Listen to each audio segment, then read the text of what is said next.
Hi, everybody. Welcome. I'm Brian Malone. I'm here to present to you on a hypothesis, especially how we think about accessibility and how we see our tool working with universal design for learning. I'm going to go ahead and share the link to our slides in the chat for those who are present, if you feel like following along. Um, and today we're going to do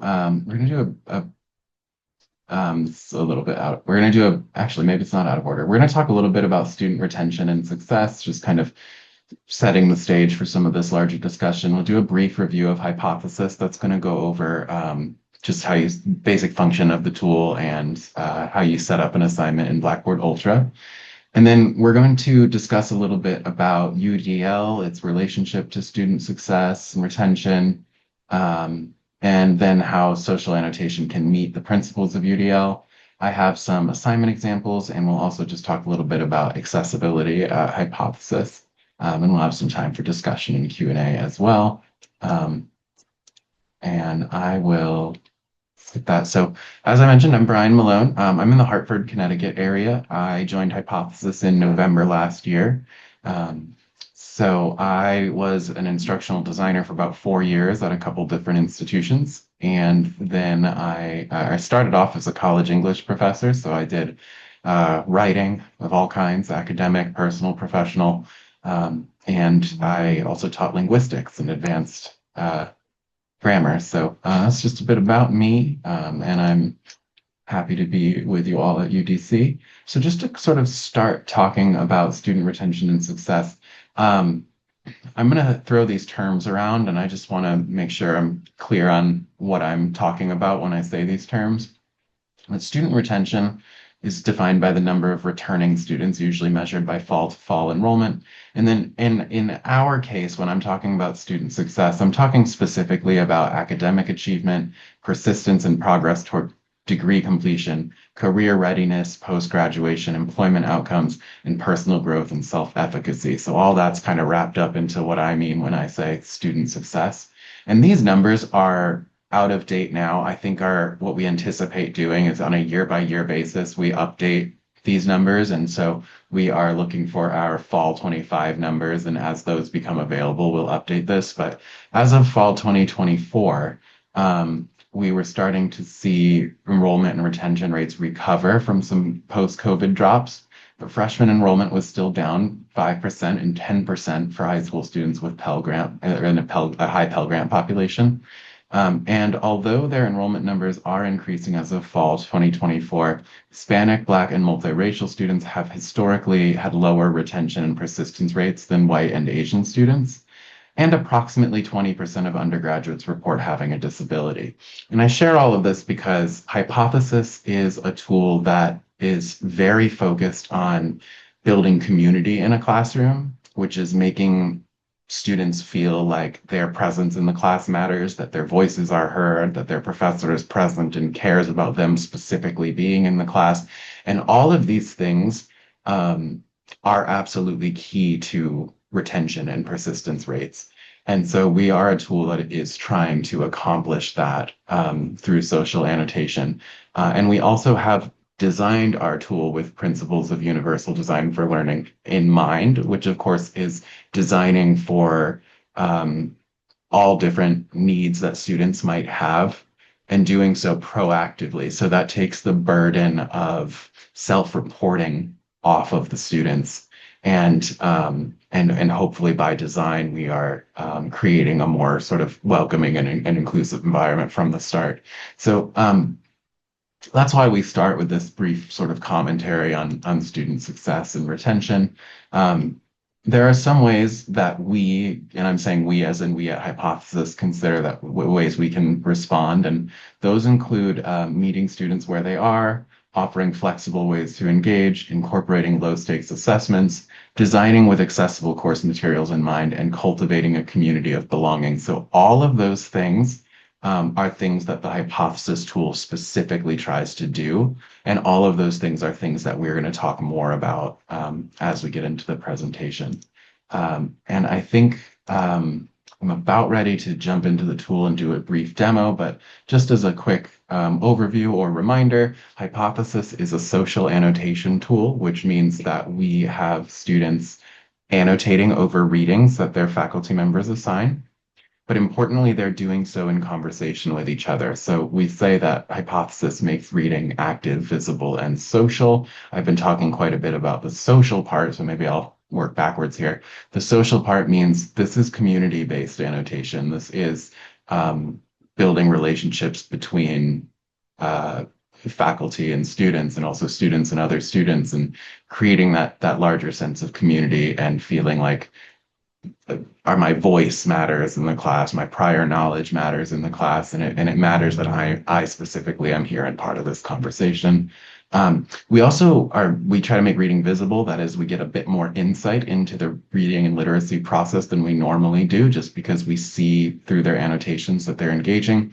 And similarly, we're making reading active. Students have to not only go into the reading and do their own annotations, but they have to return to the reading multiple times in order to respond to their classmates. So reading is a much more active process in this sense. So literacy and community, I always say literacy and community is why I joined Hypothesis. It continues to be what I like to present about. So getting started with Hypothesis social annotation, I think there's a variety of slides that I'm going to skip here because I'm going to cover this stuff in the demo, but I do want you to know that you have access to these slides. And maybe I can reshare that link again because I know we had somebody join. So you're welcome to follow along as I go. But yeah, so you'll have access to these slides and they'll kind of cover some of the things I'm talking about. But one thing to note here is we have a lot of examples of how real faculty members have used this in their course assignments that have been sent in to us. We also have annotation tips for students here for you and some other resources that we hope are useful. So do feel free to explore the resources in these slides. And that said, I'm going to switch over to Blackboard Ultra and do a quick overview of the features and the assignment setup over there. So let's jump into our content. Let's just go into app features. That'll make sense to start. There are two sample assignments that I like to start my demos with. We do see our tool working across disciplines. So I'm going to show you one discipline one assignment from marketing and then another from calculus, but I'm doing so for very specific reasons. These two sample assignments, it's less about the discipline and more about the features that we're showing. This marketing example is a very standard sort of PDF. It's very short, and the demo instructor here is doing something that I think is really powerful, which is they're using Hypothesis to really teach through the text.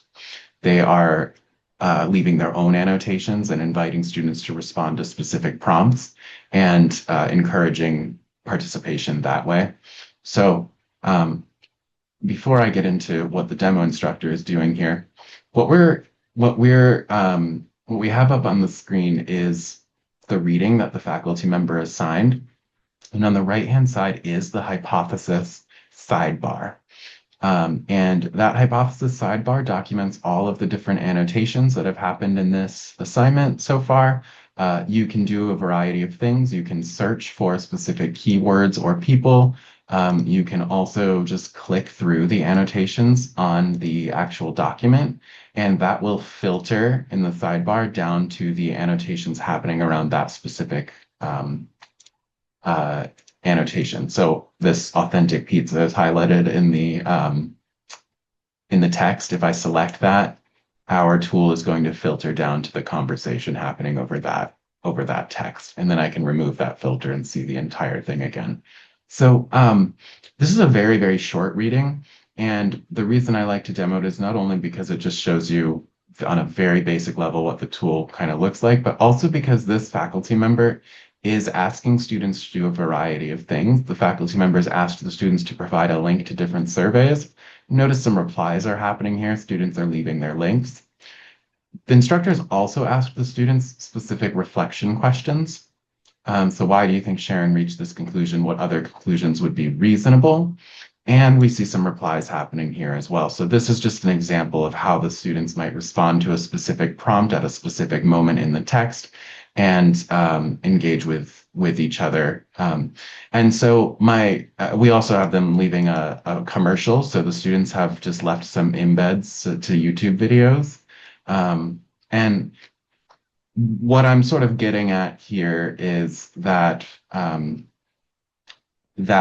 as an instructor, you are able to leave your own annotations, and you can do things like clarify really complicated areas or draw attention to moments in the text that are going to be a major focus of your class discussion. You can ask students to do some reflective questioning to make connections between what they're reading and other things they might have seen. And there's a lot of different types of media you can include in the annotations. It's not all entirely text-based. So if I select some text here, I'm going to get two options. One is to annotate and one is to highlight. Highlighting is default. It's private by default. You will never see your students' highlights. They will never see your highlights. Um, it's just sort of a way to indicate to yourself, oh, this might be interesting later on, but it's not necessarily something I want to have a conversation about right now. So you can do that. And notice how if I select that highlight, it says example instructor, that's me. And there's a little lock next to the name. That's telling me that this is private. So I'm going to go ahead and delete that highlight. And instead, I'm going to annotate. Annotations are public by default. They can be made private, but again, it is social annotation. So we do have it public by default. And you'll get a really basic text editor here. So I'm going to say sample annotation. If I should really spell that right every time now. I've been here for 10 months, right? Sample annotation, I'm going to bold that. We have some options. We can bold, italicize, quote. We can add links in here. We can add images. If you are in a STEM discipline, we have an equation editor. We support LaTeX language. Basic bullet points, numbering, and Annette, this one will be probably new for you depending on how long ago you used Hypothesis, but we also have at mentions now. So this allows students to go ahead and you can type or click on that at symbol, and anybody who has launched this course or this assignment is going to be available here. And I can go ahead and tag somebody who I want to bring into the conversation. This is a way for the students to let you know, hey, hey, instructor, I have a question here. You can also bring specific students into a conversation that you're thinking they might have otherwise missed. So I'm going to go ahead and post this. And we have my annotation. It bolded like I asked it to. And my demo instructor is going to receive an email that says, you've been mentioned in a hypothesis assignment. And that will bring them right into this assignment here. We're seeing a pretty big spike in sort of organic discussion now that we have this feature, just because it operates very similarly to the way it would on social media, and students are finding this pretty intuitive, I'd say. So that's just basic features. Actually, not quite. There's one more I want to show you, this calculus example, because we also have another new feature that I think hopefully will be pretty exciting for you, which is I share the calculus example because it's a really good example of a PDF that has both text and image in it. In this case, we're talking about data, we're talking about graphs, but if you have photography, charts, process diagrams, infographics, graphs like this, what am I missing? Anything that is an image. We actually also recently launched image annotation. And so we are no longer tied to just the text. Instead, if I want to talk about a specific image, I can do an annotation over that image. And I have two options. One in our sidebar here, one is to leave a pin drop. And that's like, if I really want to talk about this specific data point here on this graph, then I can drop my pin, and the area surrounding that pin will become my annotation. We've got a thumbnail description here for you. This is just a way to increase accessibility. It's sort of an extended image description, which is a really good UDL move, of course, to add in some image description if you need something more than alt text. because that'll just enhance accessibility for the students. Otherwise, my text editor is exactly the same. So besides the pin drop, I can also do a rectangle select. Now, here's where I always apologize to any math people in the room. I have no idea if anything interesting is actually happening at the bottom of this graph, but let's say that it is, and that's what I want to talk about. I can drag an entire rectangle around this area of the graph, and that will be whatever I've selected in my rectangle will become my image. And once again, my text-based annotation will be exactly the same. So that actually brings me to the conclusion of just very basic features of the tool. And so I can pause for questions if anybody is, if somebody have any questions at this stage. My next step will be giving you how to build the assignment. I do have a question Okay. about at mention. Is that like discussion board? Or if it brings someone in, is that a time for them to engage or to ask a question or just to be recognized? Oh, I think either way. Okay. I could reply to you and say, um, and tag you and say, Annette, I think that's a really great idea, right? Which is more Okay, just got you. recognition. But I can Mm-hmm. Mm-hmm. also say, let's say I'm talking to Kayla and I might say, Kayla, what you said really reminds me of something Annette said. And I can tag you, Annette, and bring Okay. you into the conversation that way because otherwise, you're off doing your own annotations and involved in your own discussions. You might miss the conversation I'm having with Kayla, but I can say, Mm-hmm. this really reminds me of something Annette was saying.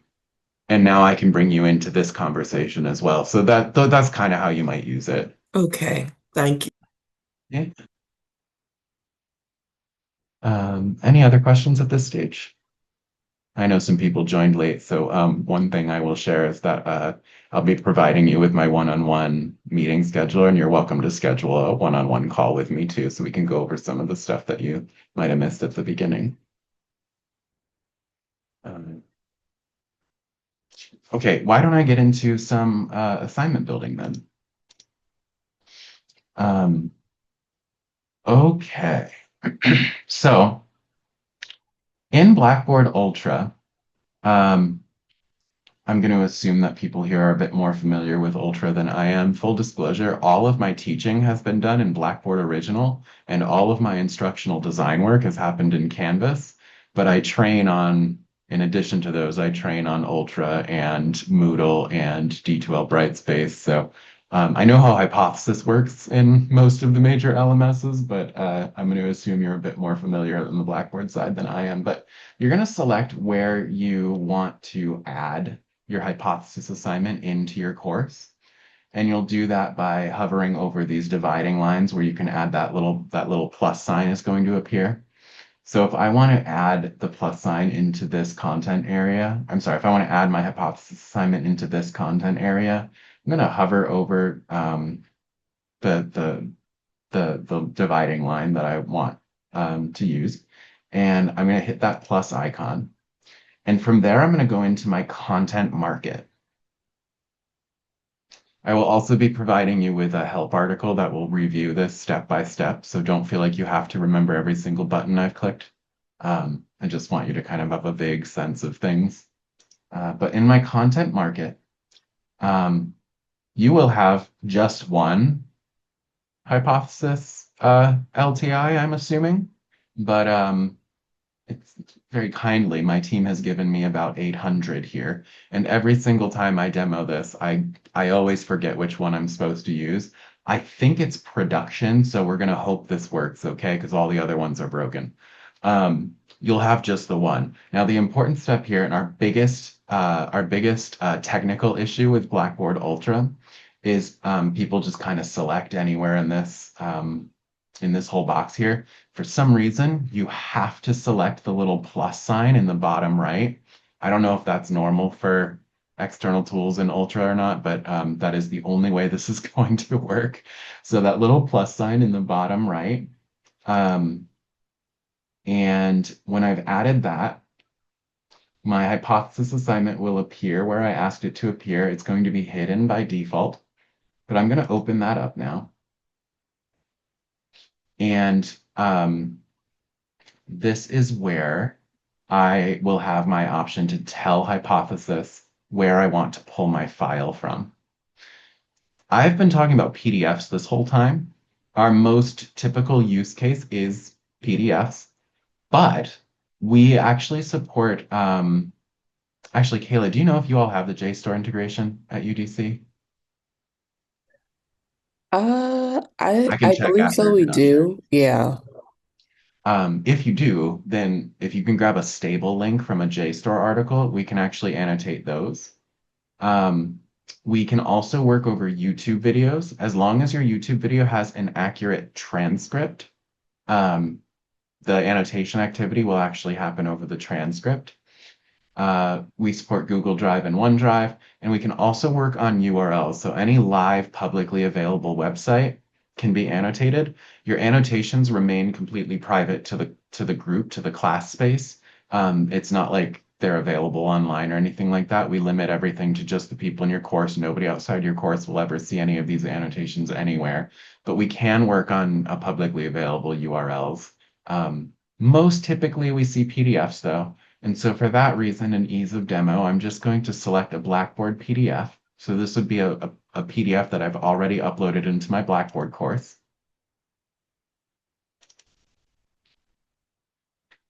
And let's see, I'm just going to select this one here. Select. Okay, and now I'm going to have two options. One is whether I want automatic grading, and the other is a group assignment.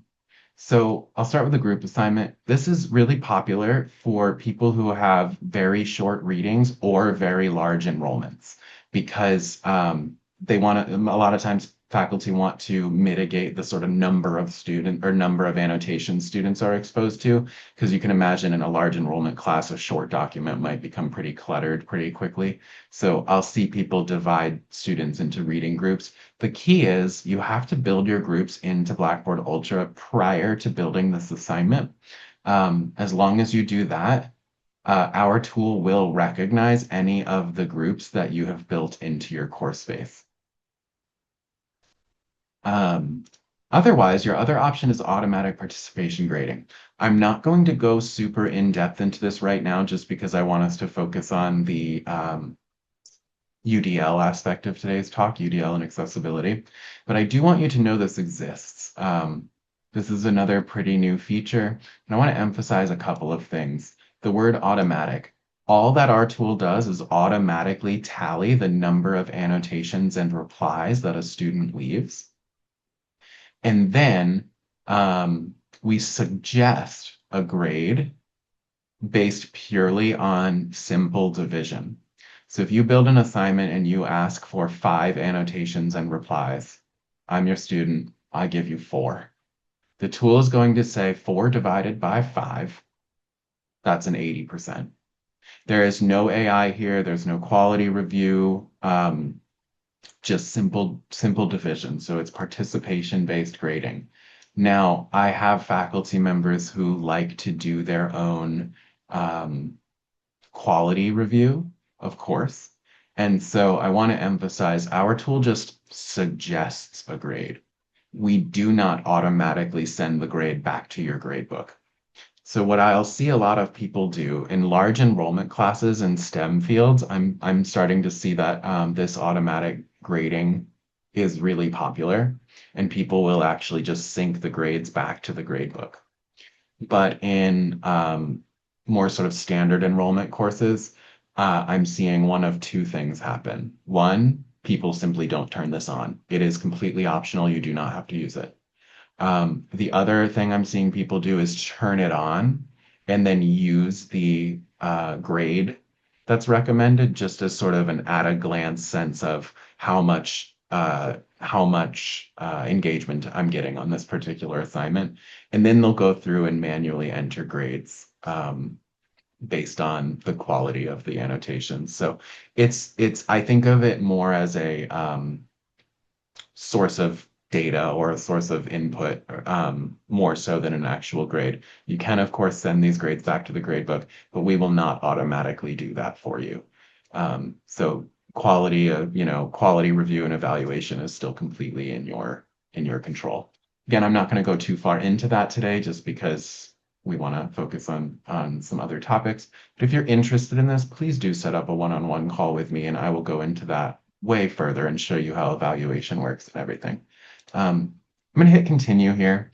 I always talk a lot during assignment setup, but all we have done is picked a file and told the tool whether we want groups or auto grading. And then now we're all set up and this is ready for you to start leaving your own annotations.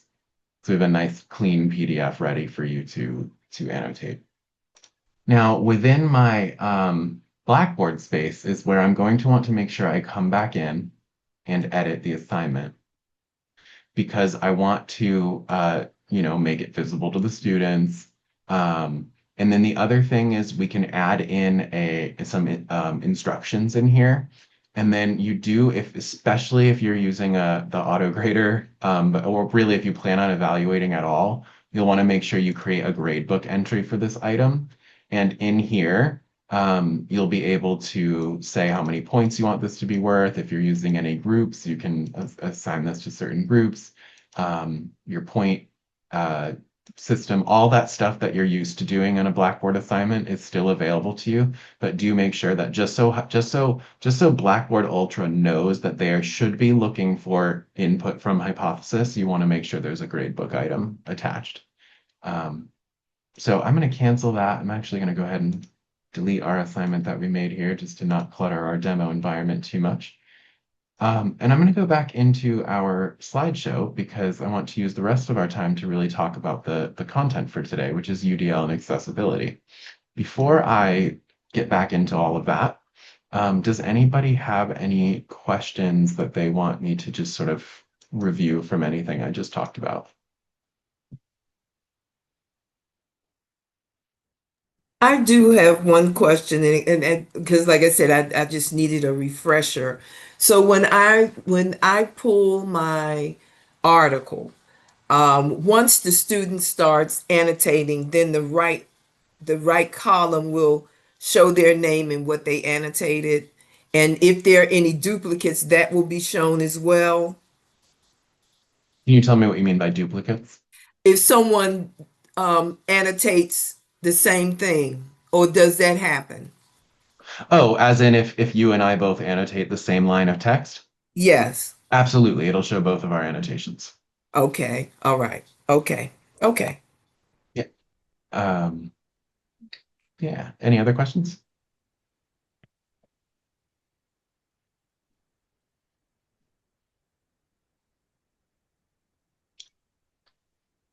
Okay, so UDL and hypothesis.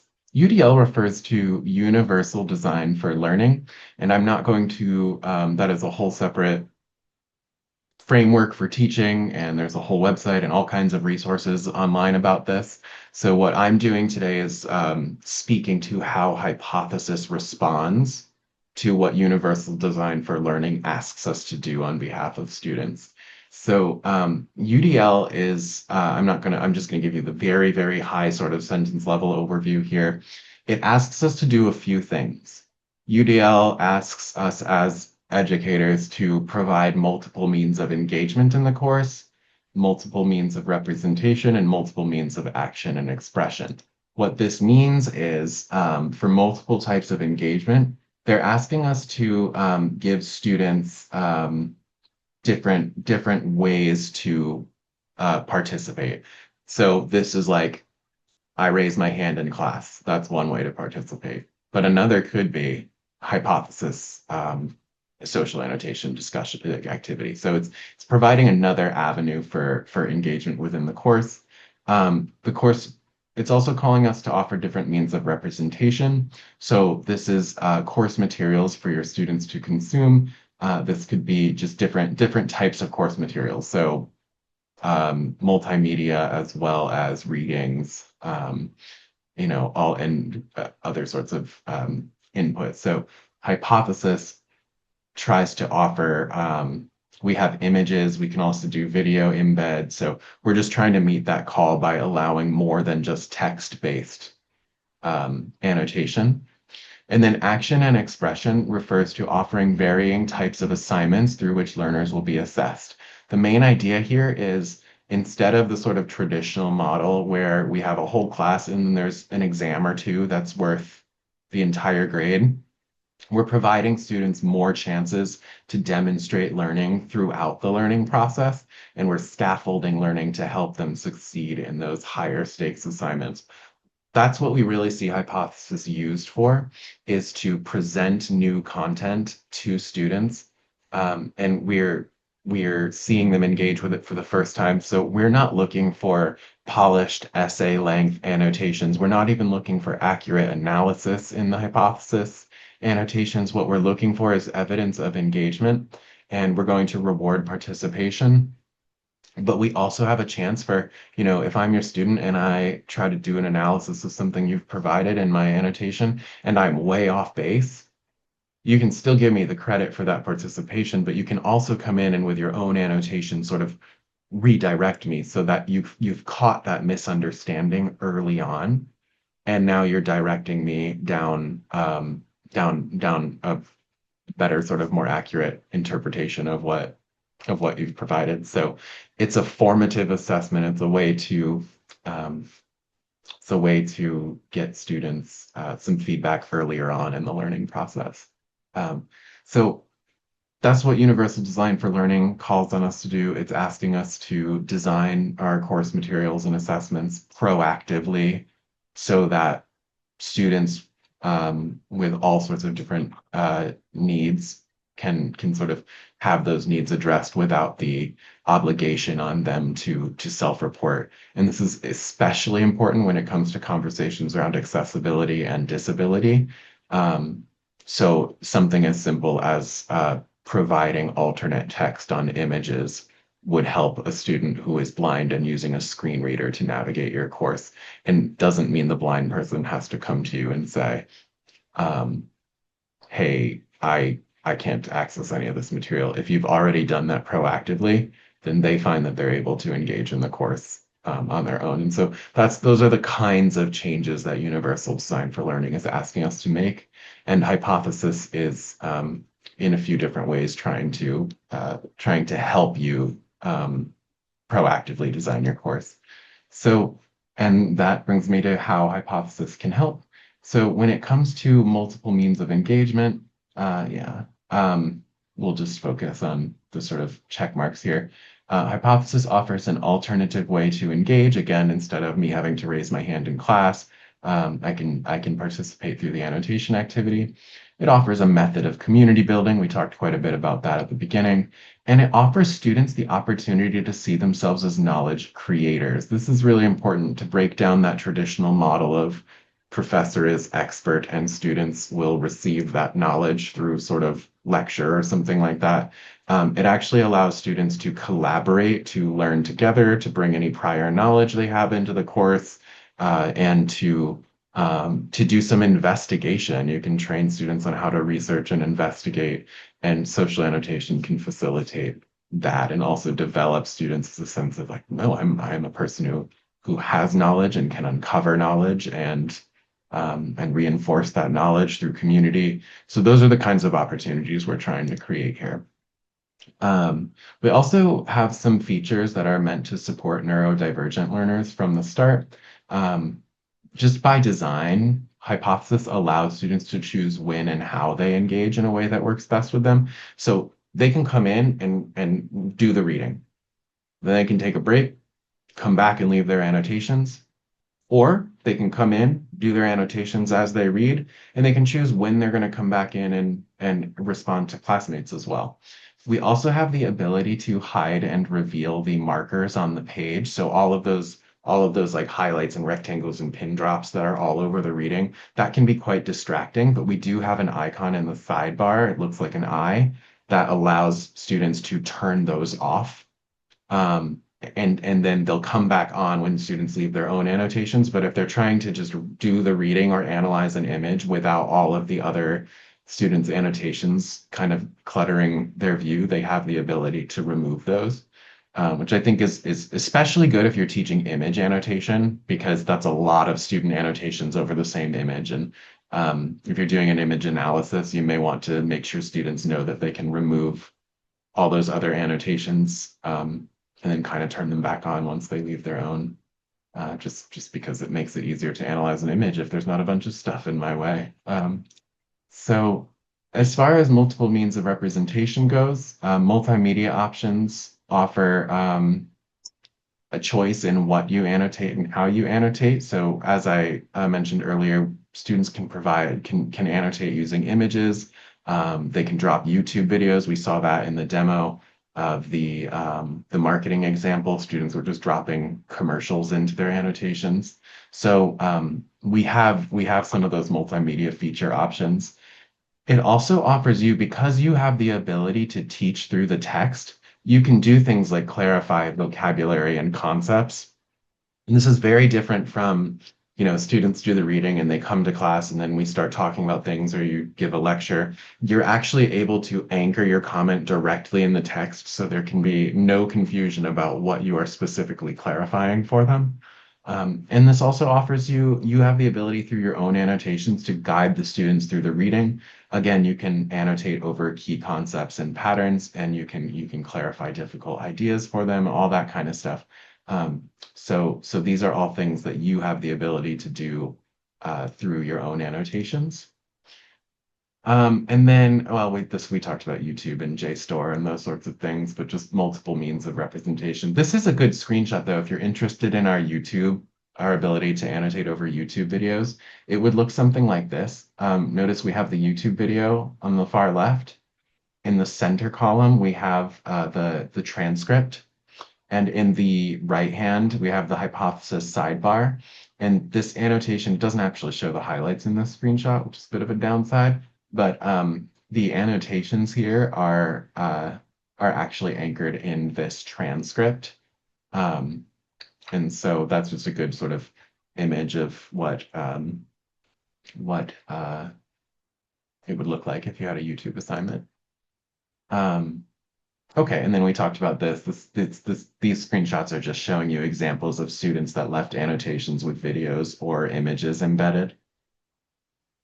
We also have help articles for you here on how to do that. So if that's something you're interested in, we have instructions for how to add those annotations in. And finally, action and expression. We are offering students a way to scaffold learning and emphasize process over product, strategy for students to manage information in preparation for summative assessments, and a safe space for students to make mistakes in learning. All of this is getting at the same thing. That's the idea of formative assessment that we were talking about earlier. This is a way to catch students early in the learning process, reward engagement and participation, but also redirect and course correct and help set students up for success in the more higher stakes assignments later on. I think I'm going to skip some of this because these are sort of our standard assignment ideas, but we have some assignment ideas by discipline available for you, and we also have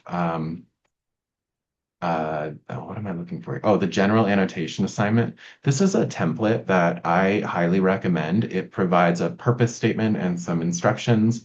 And the instructions are like, please leave X number of annotations and replies. And then it also provides some details on what sorts of things might make annotations meaningful. So asking good questions, bringing in outside resources, making connections between the text in your personal life or other things that you've said. So we have some advice on what would make annotations meaningful.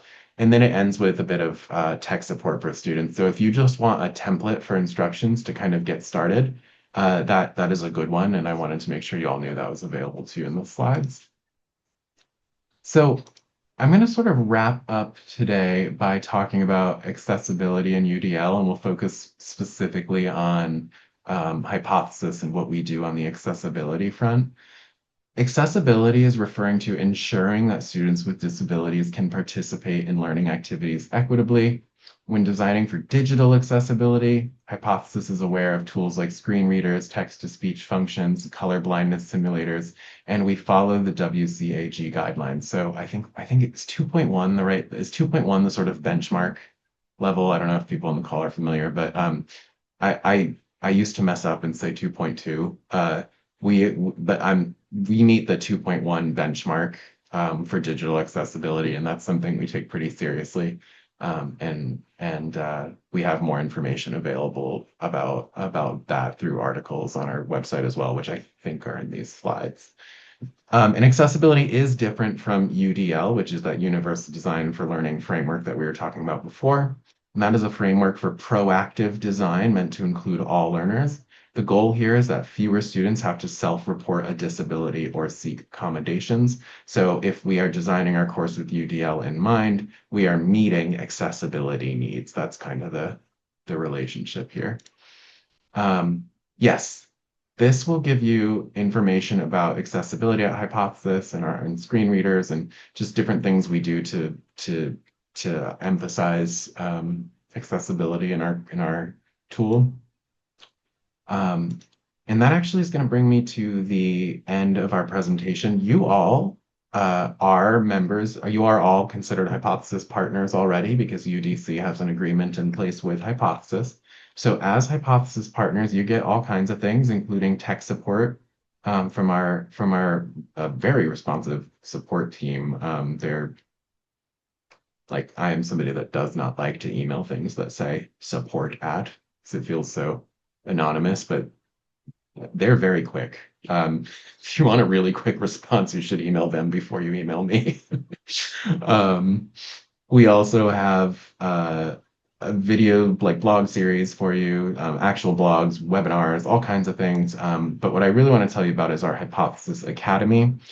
We offer this throughout the year a few different times. If you're interested in this tool and you want to do a deeper dive than what we can cover in workshops like this, we offer an academy on social annotation 101, social annotation, the age of AI, and social annotation for student success. 101 is going to go into really deep dive into the features. AI is going to talk about how we support or how we think of our tool operating in this context where AI is so readily available to students. So you can join these for free as well. This is no additional charge to you. It's a 2-week asynchronous experience. It's about 3 to 5 hours of your time. You'll leave with a Hypothesis certified educator credential. And what it really lets you do is collaborate with faculty members at different institutions who are also very interested in this concept of social annotation. I facilitate this along with my coworker who has the same role as me, except on the North American West region. I went the wrong way, West region. I don't know. So that's it. This is how you can get in touch with me. I will provide these slides and this and my one-on-one meeting scheduler. So you'll have ability to meet with me if I can help you build your assignments in your course or just get started using this tool. And with that said, we're actually at the end of our presentation for today. So I'm going to go ahead and stop the recording. And then those of you that are here on the call, we can have some Q&A and discussion if you have any questions for me.